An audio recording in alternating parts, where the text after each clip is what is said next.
রাজা ইগলের খাবার নিয়ে কালু হাজির হও। রাজা ইগলের খাবারের সময় হয়ে গেছে, হাজির হও।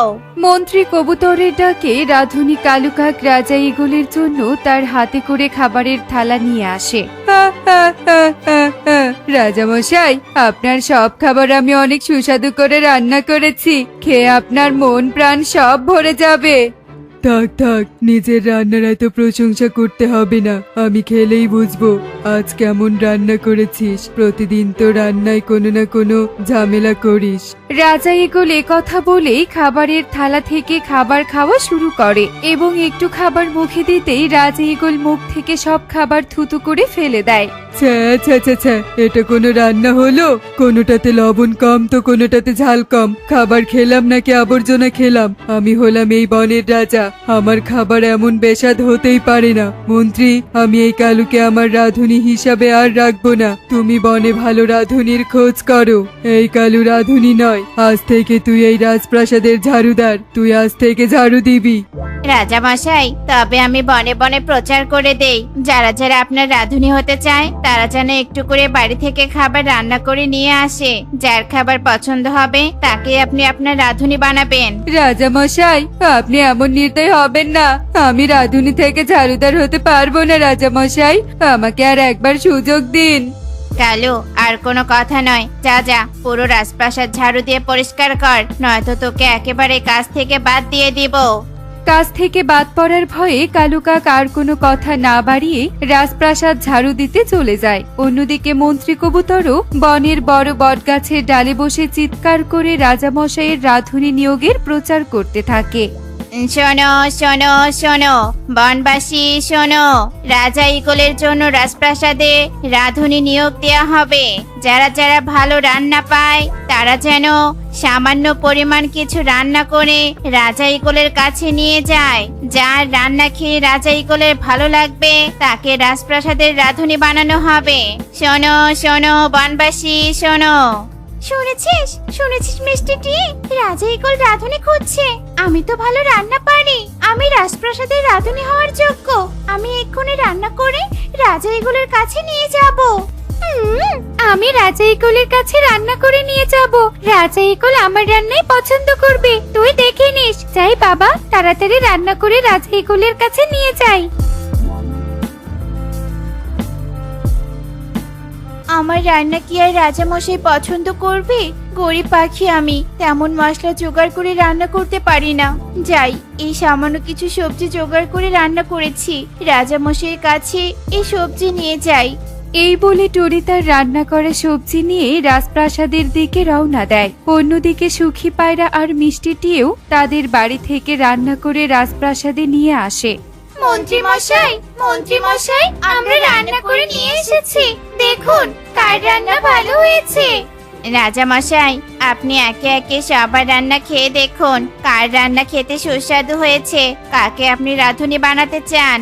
ঠিক আছে ঠিক আছে, আমি এক্ষুনি সবার রান্না খেয়ে দেখছি। এই বলে রাজা ইগল, টুনি, সুখী পায়রা এবং মিষ্টিটি তিনজনেরই রান্না খেয়ে দেখে আর বলে, সবার রান্না তো খেলাম, আমার সবচেয়ে টুনির রান্না পছন্দ হয়েছে। আমার রান্না আজ থেকে টুনিই করবে। আমি টুনিকে আমার রাঁধুনি হিসেবে নিযুক্ত করলাম। টুনি, তুই আজ থেকে আমার রান্না করবি। রাজা মশাই, আপনাকে অনেক ধন্যবাদ। আমি এখন থেকে আপনাকে অনেক মজার মজার রান্না করে খাওয়াবো।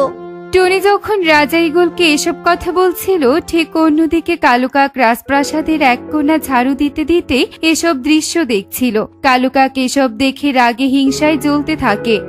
আমি ছিলাম এই রাজপ্রাসাদের রাঁধুনি, আর আজ হয়েছে ঝাড়ুদার। আর কোথাকার কোন টুনি এসে রাজপ্রাসাদের রাঁধুনি হয়ে গেল। না না, আমি এটা কিছুতেই মানতে পারছি না। টুনিকে আমি কিছুতেই ভালো রাঁধুনি হতে দিব না।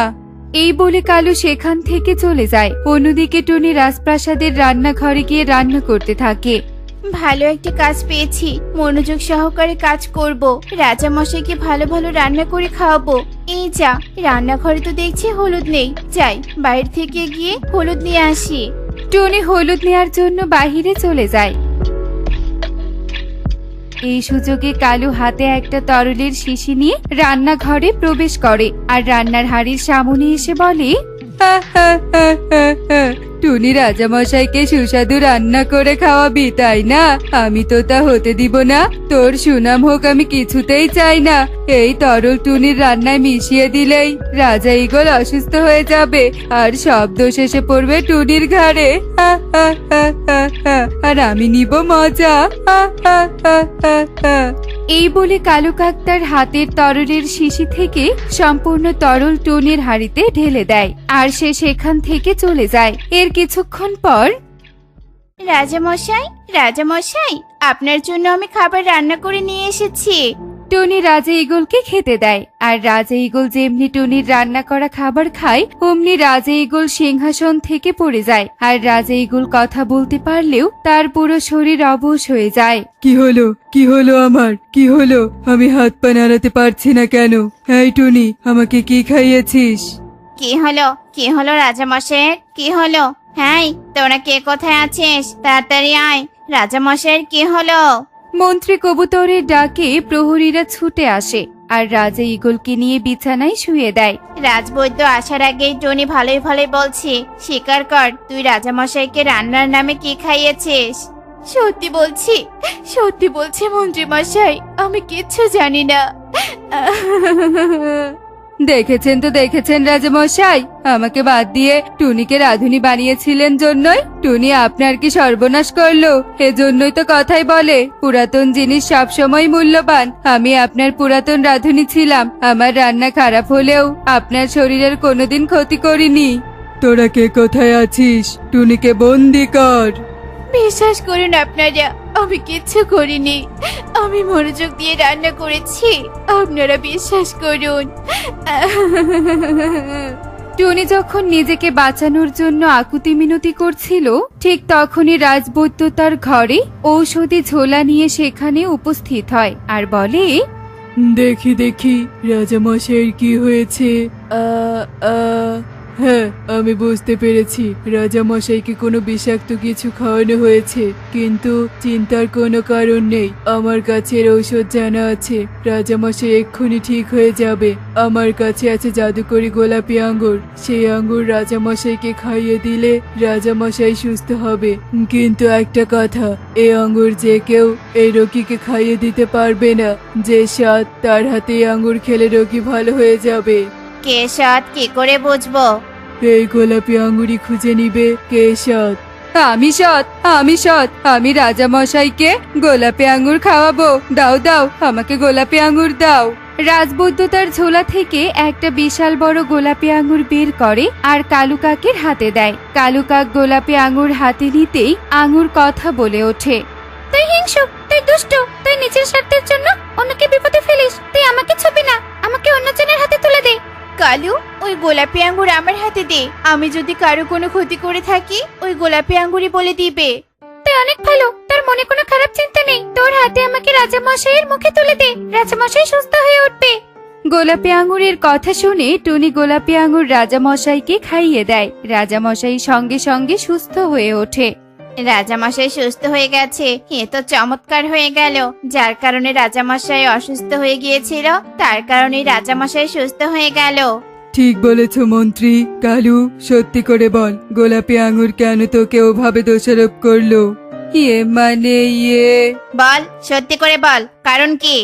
মন্ত্রী কবুতর এবং রাজা ঈগলের চাপে কালু কাক সব সত্যি কথা বলে দেয়। সব শুনে রাজা ঈগল আর টুনি ভীষণ রেগে যায়। ছি ছি কালু, তুই শুধু আমার উপর হিংসা করে আমাকে ফাঁসানোর জন্য এই কাজ করেছিস। তোরা কে কোথায় আছিস? এই কুৎসিত মনের কালুকে কাল কুঠুরিতে নিয়ে গিয়ে বন্দি কর। কালু, তোর রান্নাও ভালো নয়, তোর মনটাও ভালো নয়, আর তুই দেখতেও ভালো নয়। ঠিক কাজ করেছিলাম, তোকে রাধুনি থেকে ঝাড়ুদার বানিয়ে দিয়েছিলাম। ক্ষমা করে দিন আমাকে, ক্ষমা করে দিন রাজামশাই। আপনি আমাকে এভাবে শাস্তি দিবেন না।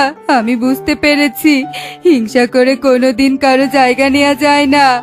এই বলে বারবার কালু কাক ক্ষমা চাইতে থাকে, কিন্তু রাজা ঈগল কোনো কথা না শুনে কালু কাককে কালকুঠুরিতে বন্দি করে আর টুনি রাজপ্রাসাদের রাধুনি হিসাবে থেকে যায়। রাজা ঈগলকে মজার মজার খাবার রান্না করে খাওয়াতে থাকে। এমনই সব মজার মজার শিক্ষণীয় টুনি পাখির গল্প দেখতে আমাদের সাথেই থেকো। আর গল্পটি কেমন হয়েছে তা কমেন্টে জানাতে ভুলো না কিন্তু। Bye bye.